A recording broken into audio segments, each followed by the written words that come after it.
आपल्या सगळ्या उपनेत्यांपैकी महानगरपालिकेचे कर्मचारी, सर्व नगरसेवक यांच्या देखरेखीखाली आज महापौर आणि उपमहापौर इथे विराजमान. काही महिला राज्य आहे ते पुन्हा बघायला भेटणार आहे का ठाणे महापालिकेवरती? आनंद होतोय. 2 वर्ष निवडून आल्यानंतर आज 2 वर्षाच्या कार्यामध्ये 8 वर्ष मी ठाणे महानगरपालिकेचं काम करत आहे आणि आनंद आहे की महापौर म्हणून माझी निवड करते. पुन्हा एकदा भगवा महापालिकेवरती फडकताना पाहायला मिळतंय. काय आनंद नेमकं होतं?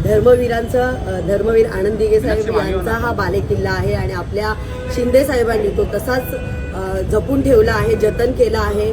शहराचा विकास खूप चांगल्या प्रकारे होत आहे. मुख्यमंत्री पदावर असताना महाराष्ट्राचा जसा विकास केला तसाच विकास या ठाणे शहराचा पण साहेबांचं खरंच या ठाणे शहरावर लक्ष आहे आणि हे ठाणे शहर सुंदर स्वच्छ करण्याचा आमचा हेतू आहे. ठाणे महापालिकेत महिला राज्य आहे पुन्हा बघायला भेटते. कशा पद्धतीने हे सर्व कारभार जे आहे ते आपण करणार आहोत? भारतरत्न डॉक्टर बाबासाहेब आंबेडकर यांच्या संविधानामध्ये दिल्याप्रमाणे 75% आज महापालिकेमध्ये महिला आहेत, पण मला असं वाटतं की 90% महिलांचंच राज्य ठाणे महानगरपालिकेवर आहे आणि ही सगळी कृपा आपल्या शिंदे साहेबांची आहे.